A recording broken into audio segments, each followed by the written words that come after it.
The rain fell on the city like a shroud. In my office, the neon sign from the bar across the street, the Blue Dahlia, bled a sick, pulsing red light onto the floor. It was the kind of night that washed the color out of everything, leaving behind only grime and regret. That's when she walked in. She didn't belong in a place like this. My office smelled of stale coffee and cheaper whiskey. She smelled of money and something else, something like wilting gardenias. Her name was Evelyn Reed, and she was a tragedy wrapped in a designer dress. "You're Jack Corrigan?" she asked. Her voice was low, smooth, and brittle, like thin ice. "That's what the sign on the door says," I said, not getting up. I gestured to the chair on the other side of my desk, a scarred wooden veteran of 1,000 tense conversations. "Have a seat." She sat, moving with a grace that seemed out of place in the cramped, cluttered room. She didn't look at the piles of cold case files or the half-empty bottle of bourbon on my filing cabinet. Her eyes, the color of a stormy sea, were fixed on me. They were beautiful eyes, but they'd seen things. "My husband is missing," she said. It wasn't a question. It was a statement of fact, delivered with the same emotional weight as ordering a cocktail. "Police?" I asked. "Useless," she spat, the first crack in her porcelain composure. "They ask questions, they dig, they make noise. That's their job, lady. It's what they do." "I don't want noise, Mr. Corrigan. I want silence." She leaned forward, and the dim light caught the diamond on her finger, throwing a tiny sharp star against the wall. "I don't want you to find my husband. I want you to erase him." I leaned back in my chair, the springs groaning in protest. I'd heard a lot of things in my time as a private investigator. Wives wanting proof of cheating, husbands wanting proof of fidelity, people looking for long-lost relatives they hoped were still rich. But this was new. "Erase him," I repeated. "You mean like get rid of the body? Because that's a different conversation, and a much higher price." "No," she said, shaking her head slowly. A single perfect tear traced a path down her cheek. It was the most artful display of grief I'd ever seen. "I mean erase him. From everything. His bank accounts, his social security, his digital footprint, every photograph where he appears, every record that he ever lived. I want the world to wake up tomorrow and have the space he occupied be completely, utterly empty." I let out a short, sharp laugh. "Mrs. Reed, you've been watching too many movies. People don't just get erased." "They can," she said, her voice dropping to a conspiratorial whisper. "For the right price. I have someone. A specialist. He can handle the technical side, the digital ghosts, the paper trails, but he needs a starting point. He needs to know where Arthur is. He needs the body, if there is one. That's where you come in. You find him. You give me the location. My man handles the rest." She slid a thick manila envelope across my desk. It was heavy. I didn't have to open it to know what was inside. Cash. A lot of it. "Why?" I asked, my voice quieter now. The money had a way of focusing the mind. "Why go to all this trouble? If he's dead, the police will handle it. If he's just gone, you divorce him. This is extreme." "Arthur had secrets," she said, her gaze drifting to the rain-streaked window. "Dangerous secrets. If people start looking for him, if they start digging into his life, they'll find things. Things that would ruin me, ruin my family. It's better this way. A clean cut, no loose ends." "Except for me," I said. A faint, sad smile touched her lips. "Except for you, Mr. Corrigan. You'll be well compensated for your discretion. Half now, half when you give me the location." I stared at the envelope. My rent was 3 weeks late. The bourbon bottle was getting closer to empty. The woman was crazy, no doubt about it. But her money was green, and her desperation was real. And in my line of work, desperation is the only currency that never devalues. "What's the last place you saw him?" I asked, my hand already moving towards the envelope. She gave me an address. A motel on the edge of town, a place that rented rooms by the hour and didn't ask for names. "The Whispering Pines," she said, the name a cruel joke. "He had a room there. He went there to think. He never came back." I took the envelope. The weight of it felt both like a solution and a problem. "I'll see what I can find." "Thank you, Mr. Corrigan," she said, standing up. She was already composed again, the tear gone as if it had never been there. "Just remember, find him, don't talk to anyone, and don't, under any circumstances, try to remember him yourself." She walked out, leaving behind the scent of gardenias and a question that hung in the air like cigarette smoke. I didn't know what she meant by that last part. and I had a sinking feeling I was better off not knowing. I picked up my coat and my keys. The rain was still falling, and I had a date with a motel called the Whispering Pines. The Whispering Pines was a joke. There were no pines, and the only whispering came from the rain hissing on the asphalt and the sigh of a dying neon vacancy sign. It was a 2-story strip of faded pink stucco and peeling paint, the kind of place where people went to be forgotten, not to think. I parked my rust bucket coupe out of sight of the office window and cut the engine. The silence that rushed in was heavy, broken only by the drumming of the rain on the roof. Room 113 was around back on the ground floor. The number was barely visible, a flake of gold paint clinging to a dirty metal plate. The curtains were drawn tight.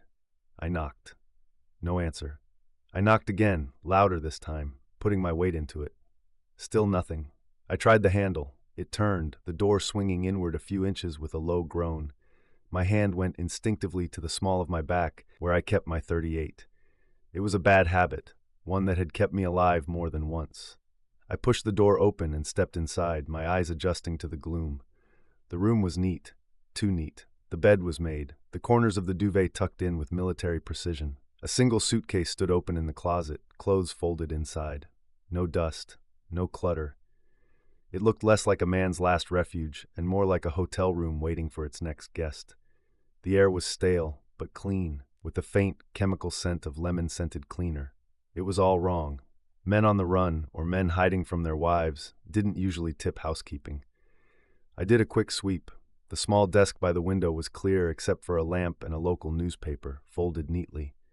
The mini-fridge was empty. The trash can was empty. It was a sterile stage, and I had the terrible feeling I was the only one who hadn't read the script. The bathroom door was closed. I put my ear to it. Silence. I tried the knob. Locked. I took a step back and kicked it just above the lock. The wood splintered, and the door crashed open. The smell hit me first. Coppery and thick. The scent of blood. Arthur Reed was in the bathtub. He was fully dressed, his expensive suit soaked through with water that was now a dark, murky red.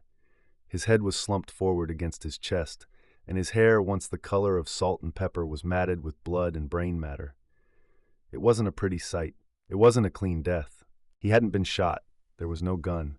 On the floor beside the tub, lying in a puddle of pink-tinted water, was a heavy crystal paperweight shaped like a globe.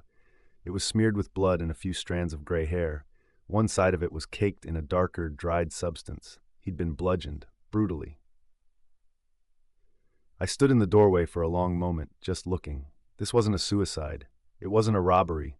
The room was too clean. The door had been locked from the inside. This was a message, or a cleanup. My first instinct was to call the cops, to walk away and let them handle it. But Evelyn Reed's face flashed in my mind. Her money, her warning. No noise. She hadn't hired me to solve a murder. She'd hired me to find a body so her specialist could make it disappear. Calling the police would be the loudest noise possible. It would bring the very ruin she was so desperate to avoid, and it would get me paid nothing. I pulled out my phone, my thumb hovering over the keypad. I could still make the call. I could walk away from the whole mess. But the envelope in my car felt like an anchor, pulling me deeper. I'd taken the job. I had to see it through. I backed out of the bathroom, careful not to touch anything. I took one last look around the room, my eyes scanning for anything I might have missed. Nothing. It was a perfect, sterile crime scene. Too perfect. Whoever did this knew what they were doing. They'd cleaned up after themselves, leaving only the body and the obvious weapon. It was almost theatrical. I walked out, pulling the door shut behind me. The splintered lock was the only sign I'd ever been there. The rain had softened to a drizzle. I got back in my car, the scent of death and lemon cleaner clinging to my clothes. I needed to call Evelyn Reed. I'd found her husband. Now it was her turn to make him disappear. I drove for 10 minutes, trying to get the smell of the motel room out of my head. The city lights smeared across the rain-slicked windshield, a watercolor painting of a town I no longer recognized. I found a spot under an overpass and pulled out my phone. My hand was steady. I'd seen bodies before. But this one was different. This one came with a warning label. Evelyn Reed answered on the second ring. No hello. Did you find him? Her voice was a blade, sharp and cold. I found him, I said. There was a pause on the other end, a silence so complete I could hear my own heart beating against my ribs. Is he? He's not coming home, I said, choosing my words carefully. Room 1113 at the Whispering Pines. You'll want to send your specialist. Good, she said, the single word carrying a finality that was chilling. There's a parking garage on 4th and Main. Level B. Be there in 1 hour. Come alone. Bring the key to the room. The key is in the door, I said. Then bring the door handle if you have to, she snapped. Just be there. And Mr. Corrigan? Yeah? Don't be late. The line went dead. I stared at my phone, the screen dark. A parking garage. Classic. It was the kind of place where screams got swallowed by concrete and echoes. I had a bad feeling about this, a cold knot tightening in my gut. But the money was too good. The job was almost done. One last handoff, and I could forget about Evelyn Reed and her ghost of a husband. I spent the next hour driving in circles, the city a blur of gray and red. I stopped for a cup of coffee that tasted like battery acid. I needed to be sharp. I needed to be ready. The knot in my gut hadn't gone away. The parking garage on 4th and Main was a tomb of concrete and steel. I drove down the ramp, the headlights cutting through the gloom, and parked on level B as instructed. The space was vast and empty. The only sounds the distant hum of the city and the drip, drip, drip of water from the ceiling. A sleek black sedan was already there, parked in the center of the level, its headlights off, its engine a low, predatory purr. I got out of my car, leaving the door open. I walked toward the sedan, my footsteps echoing in the cavernous space. The driver's side door opened, and a man got out. He was big, built like a refrigerator, and wore a suit that looked expensive enough to pay my rent for a year. He didn't say anything. He just stood there, a silhouette in the dim light. The passenger door opened, and Evelyn Reed stepped out. She looked even more striking in the harsh, fluorescent light of the garage. Her face was a mask of calm indifference. "Do you have it?" she asked, her voice echoing slightly. "The room number," I said. 113. The body's in the tub. The door's unlocked. That's all you get." She nodded, as if that's exactly what she expected. The big man stepped forward and handed me a briefcase. It was heavy. I popped the latches. Inside were stacks of bills, neat and crisp, just like she'd promised. "A pleasure doing business with you, Mr. Corrigan," Evelyn said. She turned to get back in the car. "Wait," I said. "What's the story? What am I supposed to have been doing for the last day if anyone asks?" She paused, her hand on the door handle. She looked back at me, and for the first time I saw something other than cold composure in her eyes. It was pity. "You don't have to worry about that," she said softly. "You won't remember." I frowned. "What's that supposed to?" That's when the world tilted. It wasn't a dizzy spell. It was a flicker, like a faulty light bulb. One moment I was standing in the parking garage, the briefcase in my hand. The next, I was behind the wheel of my car, the engine running. The briefcase was on the seat beside me. The black sedan was gone. How long had I been standing there? A minute? An hour? I couldn't remember. I tried to recall our conversation, her face, the details of the handoff, but it was like trying to grab smoke. The memories were there, but they were slippery, fading at the edges. All I had was a lingering sense of unease and the faint, ghostly scent of gardenias. I shook my head, trying to clear it. Must be the coffee, or the lack of sleep. I put the car in drive and pulled out of the garage, my knuckles white on the steering wheel. I needed to get back to my office. I needed to count the money and put this whole nightmare behind me. Back in the familiar gloom of my office, I snapped the briefcase open. The money was all there, all of it. I let out a breath I didn't realize I'd been holding. It was over. I reached in to pick up one of the stacks, and my fingers brushed against something else, something hard and cold and sticky. I pulled my hand back. My fingers were stained with a dark, reddish-brown substance. It was half-dried blood. My heart hammered against my ribs. I looked back into the briefcase, pushing the stacks of cash aside. There, nestled among the money, was the crystal paperweight from the motel room. The globe. It was smeared with blood, a few gray hairs still clinging to its base. I was holding the murder weapon, and I had no idea how it got there. The last 24 hours were a blur, a gaping hole in my mind. All I could remember was the rain, a woman's face, and the feeling that I'd forgotten something important. Panic is a cold thing. It doesn't scream, it whispers. It freezes your blood and slows the world down to a series of terrible, crystal-clear snapshots.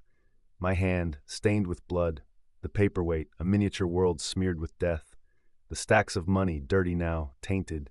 I slammed the briefcase shut, the sound like a gunshot in the quiet office. My first instinct was to run, to throw the thing in the river and keep driving until the city was a speck in my rearview mirror. But I couldn't. The money was my only defense, and the weapon was my only accuser. I was trapped in a loop of my own making, a loop I couldn't even remember creating. I forced myself to breathe. In, out, think. I'm a private investigator. My job is to find things that are lost. Right now, the most important thing that was lost was the last day of my life. I started with my pockets. Empty. I checked my coat. Nothing. I went to my desk and pulled open the drawers. Files, whiskey, loose change. A receipt.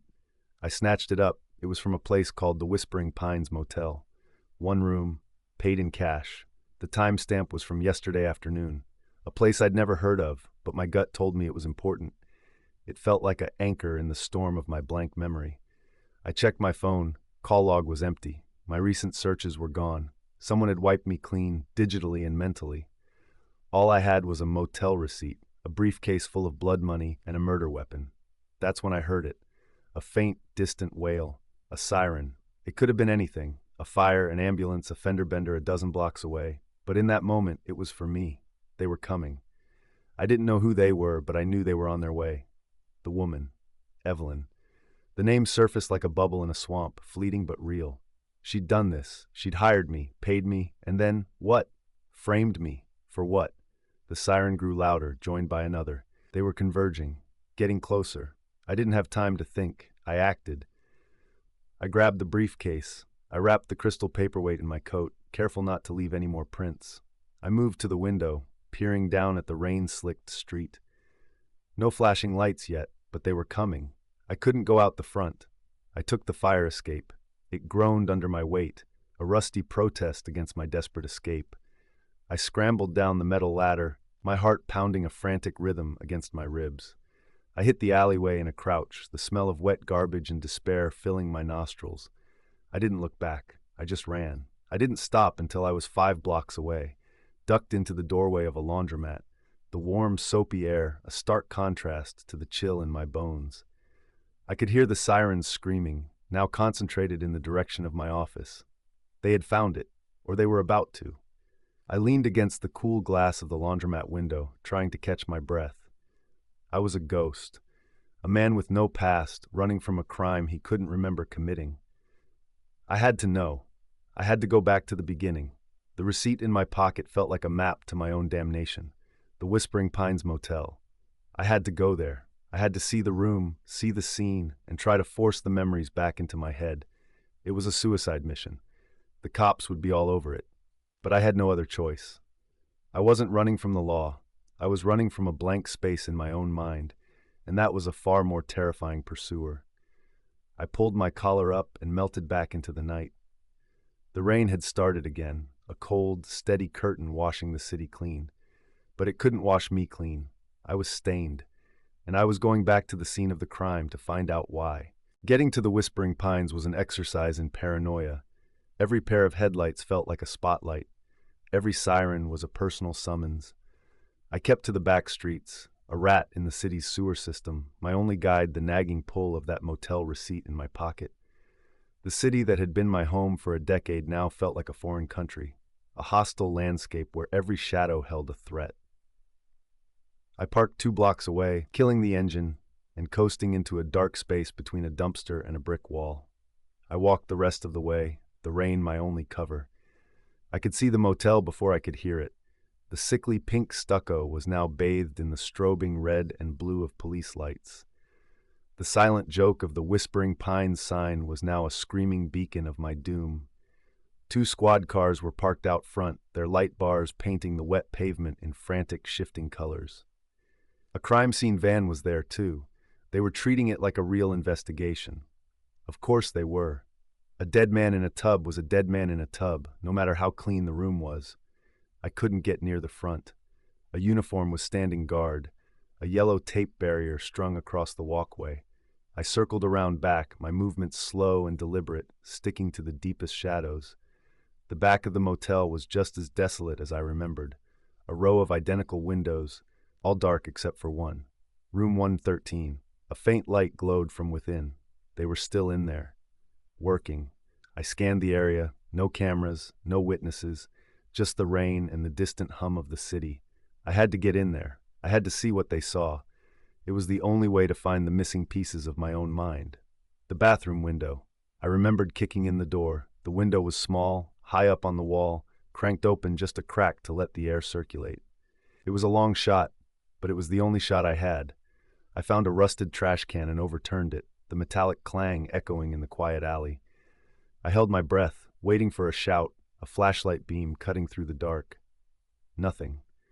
I climbed onto the can, my muscles protesting. The window was just above my head. I hooked my fingers over the sill and pulled myself up, peering inside. The bathroom was exactly as I'd left it, and yet completely different. The tub was empty, the body was gone. But the room was alive with the ghosts of the investigation. A numbered evidence marker sat on the floor where the paperweight had been. White powder dusted the surfaces for prints. The air was thick with the smell of bleach and the faint, lingering coppery scent of blood. I pushed the window open further and slipped inside, landing as quietly as I could on the tiled floor. My heart was a jackhammer against my ribs. I was inside a sealed crime scene. If I was caught, I was done. No story, no explanation. Just a man with a bloody paperweight and a briefcase hiding from the cops. I moved into the main room. It was the same story.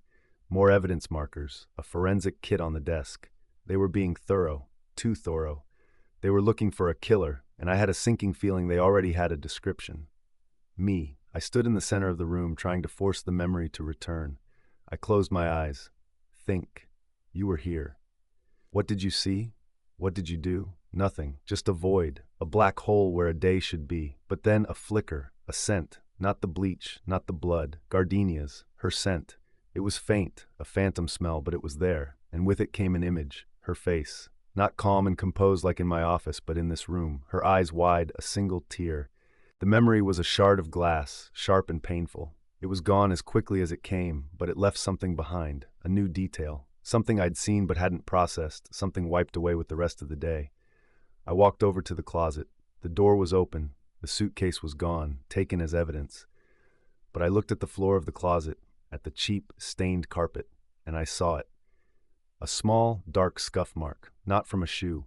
It was too precise, too clean. It was a heel mark, a woman's high heel. The cops wouldn't think twice about it. Motel rooms are full of scuffs. But I knew. I didn't know how I knew, but I knew it was important. It was her. She was here. She wasn't just the grieving widow who hired me. She was here, in this room, before me, after me. I knelt down for a closer look, my fingers tracing the outline of the mark, and that's when I saw it. Tucked under the metal strip of the closet door track, almost completely hidden, was something small and silver, a cufflink. Not a man's cufflink. It was delicate, shaped like a small, elegant flower, a gardenia. It was hers. She dropped it, and the police missed it. I carefully pried it loose with my thumbnail and held it in my palm. It was cold and heavy. It was the first real piece of evidence I had, a link between the woman who hired me and the room where a man was murdered. A link she tried to erase from my mind. Now I had a physical piece of her crime. The question was, what the hell was I supposed to do with it? The cufflink felt like a live wire in my hand. It was proof. Not just for me, but for anyone who saw it. A direct link from the grieving widow to the blood-soaked bathroom. I closed my fist around it, the cold metal biting into my skin. I had to get out of there. I moved back to the bathroom window, my senses on high alert. The voices from the main room were clearer now. Two men, talking in low, professional tones. I could hear the click of a camera shutter. They were documenting the scene, building a case against a ghost named Jack Corrigan. I pushed myself up onto the sill, the muscles in my arms screaming. I swung one leg out, then the other, dangling for a moment before dropping the few feet to the top of the trash can. The metal buckled under my weight, landing with a deafening crash that echoed through the alley. "Hey, what was that?"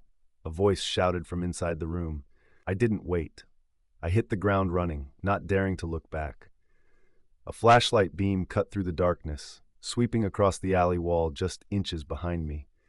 I vaulted over a low fence and scrambled through a patch of mud and weeds, my lungs burning. I heard a shout, the crunch of boots on gravel, but I didn't stop.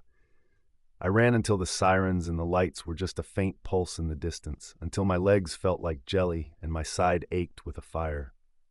I found myself in a residential neighborhood, all dark houses and sleeping streets.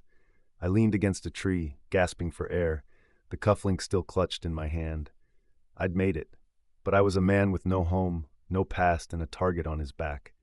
I walked for an hour, letting the city swallow me again. I needed a place to think, a place where no one would look for Jack Corrigan. I found another motel, even cheaper than the last one, a place that rented rooms by the night and didn't care who you were as long as your cash was green. I paid for the room in cash, using a small wad from the briefcase.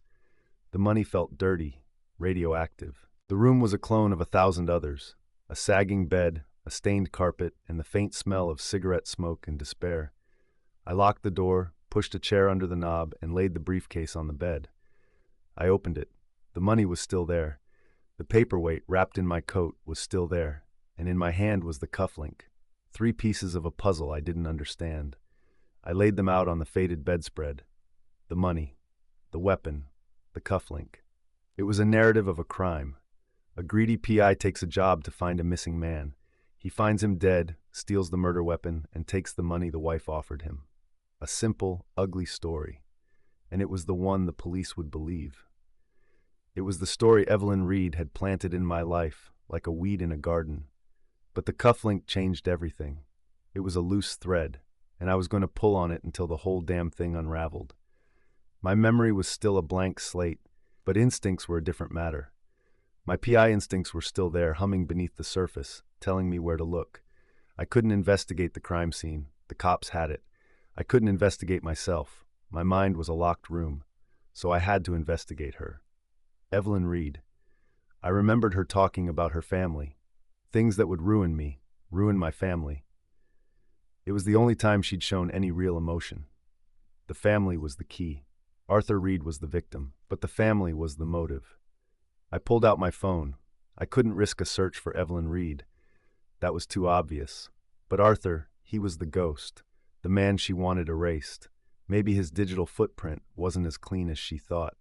I searched for Arthur Reed and Reed family and philanthropy. Rich people like the Reeds always had foundations, charities, buildings with their names on them. It was their way of polishing their halos. I scrolled through pages of society photos and charity announcements. And then I found it. An article from the Business Journal 3 years ago. Reed Global initiates major merger with Ethelred Corp. The article was full of corporate jargon, but it had a photo. A group of smiling men in suits, shaking hands, and in the middle of them was Arthur Reed. He looked just like he did in the bathtub, but with color in his cheeks and life in his eyes. But it wasn't Arthur that made my blood run cold. It was the man standing next to him, his arms slung around Arthur's shoulder in a gesture of false camaraderie. He was older, with a face like a hawk and eyes that held no warmth. I knew that face. I'd seen it recently. He was the big man from the parking garage, the one in the expensive suit who handed me the briefcase. He wasn't just Evelyn's muscle. He was her late husband's business partner. His name, according to the caption, was Marcus Thorne. The pieces were starting to click into place, forming a picture far more dangerous than a simple frame-up. This wasn't just about a dead husband. This was about a merger, a company, a fortune. And I was the fool who'd been handed the murder weapon. Marcus Thorne. The name echoed in the hollow spaces of my mind. He wasn't just a thug in a suit. He was a vulture. Arthur Reed's business partner. The man who stood to gain the most from his partner's sudden, unexplained disappearance. The frame-up wasn't just about getting away with murder. It was a hostile takeover, executed with a bullet, or, in this case, a crystal paperweight. Evelyn Reed wasn't a grieving widow. She was a co-conspirator, a black widow spinning a web of money, lies, and digital ghosts. She and Thorne were in it together. She hired me to find the body, setting me up as the fall guy. Thorne provided the muscle and the corporate connections. The specialist who erased memories was just another tool in their arsenal, a high-tech scalpel to excise any loose ends, and I was the loosest end of all. I couldn't go to the police. I had a story that sounded like a drunken fantasy. A woman paid me to find her husband, then a mystery man wiped my brain and framed me for the murder. They'd laugh at me while they were slapping on the handcuffs. The evidence was stacked too high. The murder weapon in my possession was the nail in my coffin. I was trapped, but I wasn't helpless. I had something they wanted, something they needed. The paperweight. It was the one piece of evidence that could directly link them to the crime. My prints were on it now, sure, but underneath my prints, underneath the smears and the blood, were theirs. They had to get it back. They had to destroy it. It was the only thing that could break their perfect, sterile crime scene wide open. And I had the cufflink, a small silver key that could unlock the whole conspiracy. A new plan began to form in my mind, a desperate, high-wire act with no net. I couldn't run forever. Sooner or later they'd find me, or the cops would. My only move was to stop being the rabbit and start being the hound. I had to turn the tables. I picked up my phone again, my thumb hovering over Evelyn's number. It was a suicide call, but it was the only call I had left to make. I took a deep breath, the stale air of the motel room filling my lungs. I had to sound calm, in control. Not like a man on the edge of a breakdown, but like a businessman renegotiating a deal. She answered on the first ring. Her voice was pure ice. "You're a difficult man to get a hold of, Mr. Corrigan." "I've been busy," I said, keeping my voice even. "Cleaning up your mess." There was a beat of silence. I could picture her on the other end, her eyes narrowing, her hand tightening on the phone. "I don't know what you're talking about." "Don't you?" I said, letting a little bit of steel creep into my tone. "The police are crawling all over my office. They found the briefcase. Or they will soon. You left a little something behind when you wiped my memory. A souvenir." I heard a sharp intake of breath. I had her attention. "I have the paperweight, Evelyn," I said, dropping the pretense. "And I know about Marcus, your late husband's business partner. You two make a cute couple. A black widow and a vulture." "You're bluffing," she hissed, but the confidence was gone from her voice, replaced by a thin, reedy fear. "Am I? I also have a cufflink, a little silver gardenia. You must have dropped it in the motel room. The cops missed it. But I didn't. It has your DNA on it, I bet. Right next to Arthur's blood." I was bluffing about the DNA, but she didn't know that. The silence on the other end of the line was long and heavy. I could hear her breathing, quick and shallow. "What do you want?" she finally asked, her voice a defeated whisper. "The same thing I wanted in the first place. Money," I said. "A lot more money. The money in this briefcase is for finding the body. This new price is for my silence, for the weapon, and for disappearing." "How much?" "Double," I said, pulling a number out of thin air. 200 grand. Cash, untraceable. You have 12 hours to get it together." "That's impossible." "Then I guess I'll have to pay a visit to the police," I said. "I'll tell them everything. I don't care if they believe me. I'll give them the weapon. I'll give them the cufflink. I'll give them Marcus Thorne's name. Let them sort it out. It'll be noisy, Evelyn. Just the kind of noise you were trying to avoid." I could hear the gears turning in her head. She was trapped. The perfect crime had a flaw, and that flaw was me. "Fine," she said, the word laced with venom. "Where?" "Not this time," I said. "I'll be in touch. Don't try to find me. And don't send Marcus. If I see him, the deal is off, and I start making calls. You'll hear from me tomorrow with a time and a place." I hung up before she could respond. I threw the phone onto the bed, my hands shaking. I'd just bought myself a little time, but I'd also just painted a much larger target on my back. I wasn't just a man running from a crime anymore. I was an extortionist going to war with a corporation and a killer, and I had a feeling they wouldn't pay me. They'd try to kill me. The silence in the motel room was a physical weight. I had just poked a hornet's nest with a very short stick, and now I was waiting for the swarm. My hands were still trembling, a fine, uncontrollable tremor that ran up my arms. I'd gambled, and for a moment I felt like I'd won. But the feeling was fleeting, replaced by the cold, hard certainty that I had just made myself the most important loose end in their entire operation. They wouldn't pay. I knew that. They'd try to kill me. The 200 grand was a phantom, a dream to keep me busy while they closed the net. My only real chance was to find something so damning, so public, that they wouldn't dare touch me. something that would ruin them faster than any police investigation. I needed to know why Arthur Reed had to die now. The merger was old news. There had to be a new development, a trigger. I went back to my phone, my fingers flying across the screen. I searched for Ethelred Corp and Scandal, Investigation, SEC. Nothing. I searched for Marcus Thorne and Controversy. Still nothing. These people were good. They buried their secrets deep. But then I tried a different angle. I searched for Arthur Reed and set the date filter to the last week. And there it was. A small article on a financial blog buried beneath headlines about market fluctuations. It was an anonymous tip, a rumor really. The headline read, "Reed Global Merger in Jeopardy? Sources say Reed having second thoughts." The article was pure speculation, but it quoted an insider who claimed Arthur Reed had discovered financial irregularities within Ethelred Corp. And was preparing to not only pull out of the merger but to expose Thorne. It was a declaration of war. And Thorne had struck first. That was it. The motive. Not just greed, but self-preservation. Thorne was a crook, and Arthur had found out. Evelyn, with her talk of ruin and family secrets, must have known. She chose her side. She chose the winning side.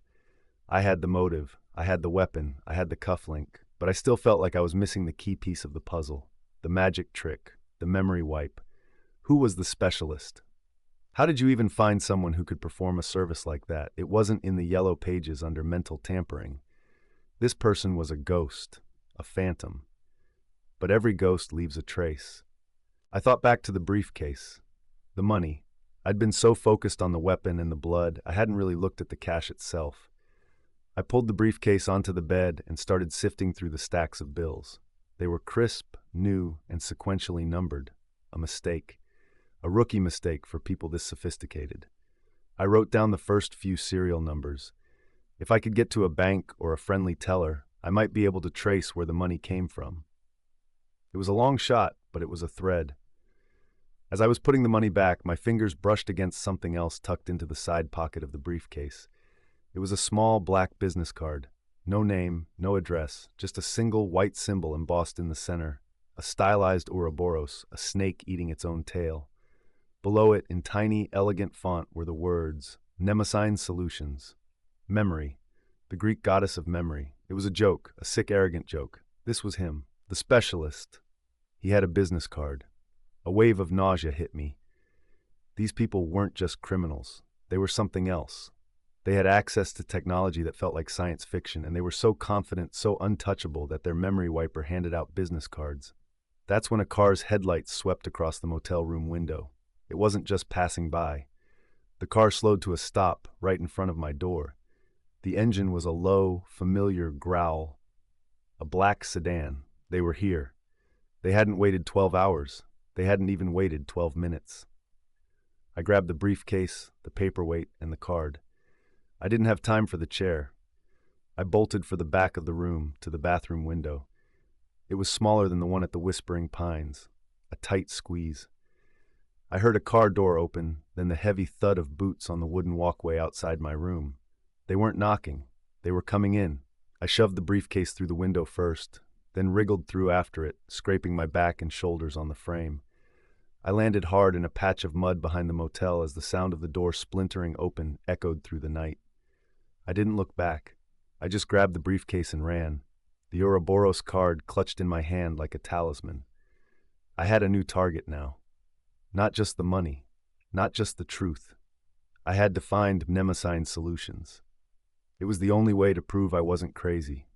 It was the only way to get my life back. I ran until my lungs burned and the taste of rust was in my mouth. The city was a maze of wet streets and accusing shadows. I didn't stop until I found a 24-hour bus depot, a cathedral of concrete and fluorescent light where lost souls waited for rides to nowhere. I bought a ticket for the first bus leaving to a town I'd never heard of, just to have a reason to be there. I didn't plan on getting on it. I found a corner in the bustling terminal, surrounded by the anxious hum of travelers and the stale smell of coffee and disinfectant. I was just another face in the crowd, another man with a bag and a secret. I opened the briefcase. The money was still there. The paperweight was still there, and in my pocket was the card. Mnemosyne Solutions. Staring at it, a cold realization washed over me. Going to them was suicide. They were the ones who'd done this to me. They were the cleanup crew. Walking into their office would be like walking into a lion's den wearing a steak suit. I needed leverage, something they wanted more than they wanted me dead. I had the murder weapon. That was leverage, but it was a blunt instrument. It could implicate them, but it could also implicate me. I needed something sharper, something that could hurt them in a way they understood. My mind raced, connecting the dots. Thorne needed the merger to go through to cover his tracks. Evelyn needed to maintain her lifestyle and her family's reputation. They were afraid of noise, of exposure. So I had to create a situation where the threat of exposure was immediate and catastrophic. I couldn't go to the police, but I could go to the press. Or better yet, I could threaten to go to the press. Not with a story about a memory wipe, but with a story about corporate fraud and murder. I had the motive now. I had the weapon. I had the cufflink. It was a compelling narrative, especially if I could deliver the proof. But how to deliver it without getting killed in the process? I needed a meeting, a neutral ground, and I needed a guarantee. I looked at the business card again. Mnemosyne, the memory goddess. They had taken my memory. What if I could get it back? What if I could remember the last 24 hours? The details, the faces, the conversations. It was the missing piece of the puzzle. If I could remember, I'd have everything. I'd have the whole story. A new, audacious plan began to form. It was crazy. It was the most dangerous thing I'd ever considered, but it was the only way out. I left the bus depot and found a payphone on a deserted street corner, the kind of relic from a bygone era that still worked if you were desperate enough. I dropped in a few coins and dialed Evelyn's number from memory. It rang once, twice, 3 times. Just when I thought she wouldn't answer, she picked up. "You have a lot of nerve," she said, her voice a low, dangerous whisper. "I have a lot of problems, and you're all of them," I shot back. "Your boyfriend's just tried to kill me. The deal is off." "I don't know what you're talking about." "Don't lie to me, Evelyn," I said, my voice hard as steel. "The game has changed. I don't want your money. I want something else." "What?" "I want my memory back," I said. "I want to know what happened in the last 24 hours. I want to remember everything. Your man with the memory wipe, the one from Mnemosyne Solutions. I want a session with him. A reverse one." She was silent for a long time. I could hear her breathing, quick and shallow. She was weighing her options. Killing me was one option. But if I was dead, I couldn't tell her where the weapon was. And if I was dead, the threat of what I knew might still leak out somehow. A living Jack Corrigan, with his memory restored, was a risk. A dead one was a certainty of a messy, noisy investigation.